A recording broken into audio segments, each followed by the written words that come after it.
नमस्कार। ये आकाशवाणी पटना है। अब आप अभिषेक दास से प्रादेशिक समाचार सुनिए। पहले मुख्य समाचार। टोक्यो पैरालंपिक में बिहार के मुजफ्फरपुर के रहने वाले शरद कुमार ने ऊंची कूद में कांस्य पदक जीता। राष्ट्रपति, प्रधानमंत्री, राज्यपाल और मुख्यमंत्री ने दी बधाई। प्रदेश में आज कोविड टीकाकरण महाअभियान के तहत शाम 7 बजे तक रिकॉर्ड 16,57,000 से अधिक लोगों का किया गया टीकाकरण। मुख्यमंत्री नीतीश कुमार ने दरभंगा और मधुबनी जिले के बाढ़ प्रभावित क्षेत्रों का किया हवाई सर्वेक्षण। अधिकारियों को फसल नुकसान के शीघ्र आकलन का दिया निर्देश। और नदियों के जलस्तर में हो रही बढ़ोतरी से प्रदेश के बाढ़ प्रभावित क्षेत्रों की स्थिति और बिगड़ी। बागमती नदी के बढ़ते दबाव के चलते समस्तीपुर दरभंगा रेलखंड पर ट्रेनों का परिचालन बंद। देश भर में 18 वर्ष से अधिक आयु वर्ग के लोगों के लिए सरकारी केंद्रों पर निःशुल्क कोविड टीकाकरण अभियान जारी है। युवाओं से आग्रह है कि कोविड से बचाव का टीका अवश्य लगवाएं और अन्य लोगों को भी इसके लिए प्रोत्साहित करें। जब तक आवश्यक न हो घर से बाहर न निकलें और 3 सरल उपायों का पालन करें। मास्क लगाएं, 2 गज की सुरक्षित दूरी बनाए रखें, हाथ और मुंह साफ रखें। साथ ही कोविड से संबंधित जानकारी प्राप्त करने और मार्गदर्शन के लिए लोग राष्ट्रीय हेल्पलाइन नंबर 1075 पर संपर्क कर सकते हैं। बिहार सरकार के हेल्पलाइन नंबर 104 पर भी जानकारी प्राप्त की जा सकती है। अब समाचार विस्तार से। टोक्यो पैरालंपिक में भारत ने आज 3 पदक जीते हैं। इनमें से 1 रजत और 2 कांस्य पदक हैं। बिहार के मुजफ्फरपुर के रहने वाले शरद कुमार ने ऊंची कूद में कांस्य पदक अपने नाम किया। उन्होंने 1.83 मीटर ऊंची कूद लगाई। वहीं ऊंची कूद में ही मरियप्पन थंगावेलु ने रजत पदक जीता है। पुरुषों की 10 मीटर एयर पिस्टल स्पर्धा में सिंहराज अदाना ने कांस्य पदक जीता। पदक तालिका में भारत 2 स्वर्ण, 5 रजत और 3 कांस्य सहित कुल 8 पदकों के साथ 29वें स्थान पर है। राष्ट्रपति रामनाथ कोविंद, प्रधानमंत्री नरेंद्र मोदी, खेल मंत्री अनुराग सिंह ठाकुर, राज्यपाल फागू चौहान और मुख्यमंत्री नीतीश कुमार ने पदक विजेता खिलाड़ियों को बधाई और शुभकामनाएं दी हैं। प्रधानमंत्री ने एक ट्वीट संदेश में कहा कि शरद कुमार ने कांस्य पदक जीतकर प्रत्येक भारतीय के चेहरे पर मुस्कान ला दी। श्री मोदी ने कहा कि शरद कुमार की जीवन यात्रा काफी लोगों को प्रेरित करेगी। प्रदेश में आज चलाए जा रहे विशेष कोविड टीकाकरण महाअभियान के तहत शाम 7 बजे तक 16,57,124 लोगों का टीकाकरण किया जा चुका है। यह एक दिन में टीकाकरण की अब तक की सबसे अधिक संख्या है। यह संख्या और बढ़ने की संभावना है। कोविन पोर्टल के अनुसार राज्य में अब तक 3,71,03,000 से अधिक लोगों को कोविड से बचाव के टीके दिए जा चुके हैं। इनमें से 61,74,027 लोगों को टीके की दोनों डोज दी जा चुकी है। गौरतलब है कि आज चलाए जा रहे विशेष टीकाकरण महाअभियान के तहत 20 लाख लोगों के टीकाकरण का लक्ष्य रखा गया था। इसके लिए सभी चिन्हित टीकाकरण केंद्रों के साथ साथ मोबाइल टीकाकरण वैन के माध्यम से भी लोगों को टीके दिए गए। इसके अलावा बाढ़ प्रभावित क्षेत्रों में भी स्वास्थ्य विभाग ने टीकाकरण के लिए विशेष व्यवस्था की थी। जाने माने चिकित्सक डॉक्टर राजेंद्र कुमार धमीजा ने कहा है कि कोविड-19 पर काबू पाने के लिए सभी लोगों को वैक्सीन लेनी चाहिए। लोगों में आगे बढ़कर टीका लगवाना चाहिए। अभी भी बहुत कम लोगों ने टीका लगवाया है। 60 to 70% जब तक लोगों को टीका नहीं लगता है या नेचुरल इन्फेक्शन नहीं आती है, तब तक कोरोना पर काबू पाना मुश्किल है और हम उसी दिशा में आगे बढ़ रहे हैं। सरकार अपनी तरफ से पूरी कोशिश कर रही है कि जितने ज्यादा और जल्दी लोगों को टीका लगे, उतनी जल्दी ही हम इम्यून कर पाएं या प्रोटेक्ट कर पाएं। प्रदेश में कोविड के सक्रिय मरीजों की संख्या में लगातार कमी आ रही है। वर्तमान में सक्रिय मामलों की संख्या घटकर 105 रह गई है। स्वास्थ्य विभाग के अनुसार अब तक 7,15,941 रोगी संक्रमण मुक्त हो चुके हैं। स्वस्थ होने की दर 98.65% है। आकाशवाणी के नरकटियागंज केंद्र से आज से प्रसारण शुरू हो गया है। ये प्रसारण FM बैंड के 102.9 मेगाहर्ट्ज पर उपलब्ध है। आकाशवाणी पटना के उप महानिदेशक वेद प्रकाश ने बताया कि विविध भारती के प्रसारण के अलावा इस केंद्र से नेपाली भाषा में भी कार्यक्रम प्रसारित किए जाएंगे। लोग सुबह 9:30 से 10:30 तक और दोपहर 2:30 बजे से 3:30 बजे तक नेपाली भाषा के कार्यक्रम का आनंद ले सकेंगे। केंद्र से प्रसारण की शुरुआत के अवसर पर एसएसबी के उप महानिरीक्षक एसके ध्यानी और कोलकाता स्थित आकाशवाणी के जोनल कार्यालय के सहायक निदेशक केशव मुखर्जी तथा आकाशवाणी पटना के सहायक निदेशक आरके मिश्र भी उपस्थित रहे। प्रादेशिक समाचार आप आकाशवाणी पटना से सुन रहे हैं। मुख्यमंत्री नीतीश कुमार ने आज मधुबनी और दरभंगा जिले के बाढ़ प्रभावित क्षेत्रों का हवाई सर्वेक्षण किया। बाद में श्री कुमार ने नाव के माध्यम से कुशेश्वर स्थान प्रखंड के बाढ़ प्रभावित क्षेत्रों के हालात का जायजा लिया। उन्होंने राहत शिविरों का दौरा किया और बाढ़ पीड़ितों का हालचाल जाना। बाद में संवाददाताओं से बातचीत में मुख्यमंत्री ने कहा कि अधिकारियों को बाढ़ प्रभावित क्षेत्रों में युद्ध स्तर पर राहत और बचाव कार्य चलाने के निर्देश दिए गए हैं। साथ ही बाढ़ के कारण हुई फसल क्षति और आधारभूत संरचनाओं को हुए नुकसान के आकलन का भी निर्देश दिया गया है। सब जगह देख लिया चारों तरफ की स्थिति और वहाँ पर पूरी जानकारी भी ले ली। सब लोगों को जो भी रिलीफ के लिए मिलना चाहिए मदद, वो मदद मिल रही है। कुछ जगह पर हम जाकर के ये भी देखे जहाँ पर लोगों को रखा गया है और उन लोगों को रखने का इंतजाम, भोजन का इंतजाम अनेक जगहों पर है और घरों में सब तरह का इंतजाम दिया जा रहा है। और फिर जो कुछ भी बाकी जितने प्रभावित परिवार हैं उनको भी जो दिया जाता है, हर प्रभावित परिवार को 6,000 रुपया, वो भी बहुत बड़े पैमाने पर किया गया है। नेपाल से निकलने वाली नदियों के जलग्रहण क्षेत्रों में लगातार हो रही भारी बारिश के चलते गंगा, गंडक, बूढ़ी गंडक, कोसी, बागमती और अधवारा समूह की नदियां उफान पर हैं। नदियों के जलस्तर में हो रही बढ़ोतरी के कारण उत्तर और पूर्वी बिहार के बाढ़ प्रभावित क्षेत्रों की स्थिति और खराब हो गई है। बेतिया से हमारे संवाददाता ने बताया कि वाल्मीकि नगर गंडक बराज से आज लगभग 3 लाख क्यूसेक पानी नदी में छोड़ा गया।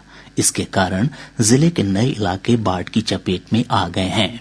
बगहा और बेतिया शहरी क्षेत्रों में बाढ़ का पानी प्रवेश कर गया। वहीं जिले के रामनगर प्रखंड के इमरती कटारवा के पास गाइड बांध टूट जाने से आधा दर्जन से अधिक गांव में बाढ़ का पानी प्रवेश कर गया है। रामनगर वाल्मीकि नगर सड़क क्षतिग्रस्त हो गई है, जिससे आवागमन प्रभावित है। त्रिवेणी दोन कैनाल पर भी आवागमन पूरी तरह से ठप हो चुका है। आकाशवाणी समाचार के लिए बेतिया से आशीष कुमार। पूर्वी चंपारण जिले के नए इलाकों में बाढ़ का पानी तेजी से फैल रहा है। जिले में गंडक के साथ साथ बागमती, तिलावे और लाल बकैया नदी उफान पर है। एक रिपोर्ट। बंजरिया प्रखंड क्षेत्र के सेमरा, सिसवा पूर्वी, सिसवा पश्चिमी, मोखलिसपुर, सुंदरपुर और मोहम्मदपुर समेत दर्जनों गांव बाढ़ की चपेट में आ चुके हैं। 9 पंचायतों का संपर्क जिला मुख्यालय से भंग हो गया है। वहीं चिरैया में सिकरहना नदी का पानी नए क्षेत्रों में फैल रहा है। मधुबन भी दूसरी बार बाढ़ की चपेट में आ चुका है। वहीं केसरिया प्रखंड के आधा दर्जन से अधिक गांव बाढ़ की चपेट में आ चुके हैं। भेलाही स्टेशन रोड पर 2 फीट तक पानी का बहाव हो रहा है, जिससे आवागमन बाधित है। समाचार कक्ष से मैं कल्पना झा। सारण जिले में गंडक नदी तबाही मचा रही है। सारण तटबंध के पूर्वी भाग के निचले इलाकों में बसे दर्जनों गांव बाढ़ की चपेट में आ चुके हैं। तरैया प्रखंड क्षेत्र में भी स्थिति गंभीर बनी हुई है। वहीं इसवापुर प्रखंड की दर्जनों ग्रामीण सड़कों पर बाढ़ का पानी चढ़ गया है, जिससे आवागमन बाधित है। गोपालगंज जिले में भी स्थिति गंभीर है। जिले के 43 गांव पूरी तरह बाढ़ की चपेट में आ चुके हैं। सिद्धवलिया और मांझा प्रखंड सबसे अधिक प्रभावित हुए हैं। विशंभरपुर में गंडक नदी के बांध पर दबाव बढ़ गया है। मौके पर बाढ़ निरोधात्मक कार्य जारी है। इधर समस्तीपुर से हमारे संवाददाता ने बताया कि बागमती नदी में जारी उफान के चलते समस्तीपुर दरभंगा रेलखंड पर आज दोपहर से ट्रेनों का परिचालन बंद कर दिया गया है। पूर्व मध्य रेलवे के मुख्य जनसंपर्क पदाधिकारी राजेश कुमार ने बताया कि इस रेलखंड पर कल 15 ट्रेनों का परिचालन बंद रहेगा, जबकि 4 ट्रेनों का आंशिक समापन होगा। वहीं 10 ट्रेनों को परिवर्तित मार्ग से चलाया जाएगा। नदी का पानी हायाघाट थलवारा स्टेशन के बीच स्थित रेल पुल संख्या 16 के गार्डर पर आ जाने के कारण तत्काल प्रभाव से ट्रेनों का परिचालन बंद कर दिया गया है। समस्तीपुर रेल मंडल के वाणिज्य प्रबंधक सरस्वती चंद्र ने बताया कि इस मार्ग से गुजरने वाली प्रमुख रेलगाड़ियों का परिचालन दरभंगा, सीतामढ़ी और मुजफ्फरपुर के रास्ते किया जाएगा। इधर जिले में बाढ़ की स्थिति गंभीर बनी हुई है। मोहद्दीनगर, मोहनपुर और विद्यापति नगर प्रखंडों के दर्जनों गांव में गंगा का पानी फैल गया है। वहीं जिले में नून और बागमती नदी भी उफान पर है। आकाशवाणी समाचार के लिए समस्तीपुर से कृष्ण कुमार। शिवहर जिले में बागमती नदी का पानी शिवहर मोतिहारी राज्य उच्च पथ संख्या 54 और शिवहर सीतामढ़ी राष्ट्रीय उच्च पथ संख्या 104 पर अब भी बना हुआ है, जिस कारण आवागमन बाधित है। इधर सीतामढ़ी से हमारे संवाददाता ने बताया कि बारिश में कमी आने के कारण नए क्षेत्रों में बाढ़ के पानी का फैलना रुक गया है, लेकिन स्थिति अब भी गंभीर बनी हुई है। मुजफ्फरपुर जिले के 7 प्रखंड बाढ़ से प्रभावित हैं। हमारे संवाददाता ने बताया कि जिले में बूढ़ी गंडक नदी के जलस्तर में तेजी से बढ़ोतरी हो रही है, जिससे नए क्षेत्र बाढ़ की चपेट में आ रहे हैं। मुजफ्फरपुर शहरी क्षेत्र के मोती झील नगर, कर्पूरी नगर, चंदवारा, आश्रम घाट और शेखपुर ढाब में बूढ़ी गंडक नदी का पानी तेजी से फैल रहा है। 0 माइल से दादर जाने वाली सड़क के दोनों ओर बाढ़ का पानी फैल गया है। अहियापुर थाना परिसर में भी बाढ़ का पानी प्रवेश कर चुका है। जिले के औराई, कटरा, गायघाट और साहेबगंज प्रखंड की स्थिति सबसे अधिक खराब है। इन प्रखंडों की दर्जनों सड़कें बाढ़ के पानी से क्षतिग्रस्त हो गई हैं, जिसके चलते आवागमन प्रभावित हुआ है। आकाशवाणी समाचार के लिए मुजफ्फरपुर से कौशल किशोर कौशिक। वैशाली जिले के पटेढ़ी बेलसर प्रखंड से गुजरने वाली वाया और झाझा नदी अब भी उफान पर है। और ब्यौरा हमारे संवाददाता से। वाया और झाझा नदियों के पानी से 1 दर्जन से अधिक गांवों का सड़क संपर्क भंग हो गया है। गोरौल, सरैया और लालगंज फकुली मुख्य मार्ग पर 2 से 3 फीट तक पानी का बहाव हो रहा है। राजापाकर, पातेपुर और महुआ प्रखंड के दर्जनों गांव में बाढ़ का पानी अब भी बना हुआ है, जिससे लोगों को भारी परेशानियां हो रही हैं। इस बीच राहत वितरण में अनियमितता का आरोप लगाते हुए बाढ़ पीड़ितों ने कई जगहों पर प्रदर्शन किया। आकाशवाणी समाचार के लिए हाजीपुर से मनोज कुमार सिंह। इधर कोसी नदी में उफान से सुपौल, सहरसा और मधेपुरा जिले के दर्जनों गांव बाढ़ की चपेट में हैं। अररिया से हमारे संवाददाता ने बताया कि नूना, रतबा और बकरा नदी के जलस्तर में तेजी से बढ़ोतरी हो रही है। पलासी के भट्टावाड़ी से धर्मगंज जाने वाली सड़क पर पानी का तेज बहाव हो रहा है, जिससे आवागमन प्रभावित हुआ है। मधुबनी, दरभंगा, खगड़िया, भागलपुर और मुंगेर जिले में भी बाढ़ की स्थिति गंभीर बनी हुई है। प्रदेश के अधिकांश हिस्सों में पिछले 24 घंटों से रुक रुक कर बारिश हो रही है। मौसम विभाग से प्राप्त जानकारी के अनुसार अररिया जिले के फारबिसगंज में सबसे अधिक 70 मिलीमीटर बारिश हुई है। मौसम विज्ञान केंद्र पटना की वैज्ञानिक आरती गुप्ता ने बताया कि अगले 24 घंटों के दौरान राज्य के उत्तरी हिस्सों में अधिकांश स्थानों पर, जबकि दक्षिणी हिस्सों में कुछ स्थानों पर हल्की से मध्यम बारिश का पूर्वानुमान है। बंगाल की खाड़ी से प्रदेश भर में नमी युक्त हवा का आगमन हो रहा है। इन मौसमी कारकों के प्रभाव से अगले 24 से 48 घंटों के दौरान उत्तर बिहार के अनेक स्थानों पर एवं दक्षिण बिहार के कुछ स्थानों पर हल्की से मध्यम वर्षा का पूर्वानुमान है। एनटीपीसी के ओडिशा स्थित दर्लीपाली प्लांट से बिहार को कल से लगभग 94 मेगावाट बिजली मिलने लगेगी। सारण जिले के गड़खा थाना क्षेत्र में अपराधियों ने एक विकास मित्र से 2 लाख रुपए लूट लिए। औरंगाबाद जिले के नगर थाना क्षेत्र अंतर्गत चित्रगुप्त नगर मोहल्ला में अपराधियों ने एक सब्जी विक्रेता की गोली मारकर हत्या कर दी। और अब अंत में मुख्य समाचार एक बार फिर। टोक्यो पैरालंपिक में बिहार के मुजफ्फरपुर के रहने वाले शरद कुमार ने ऊंची कूद में कांस्य पदक जीता।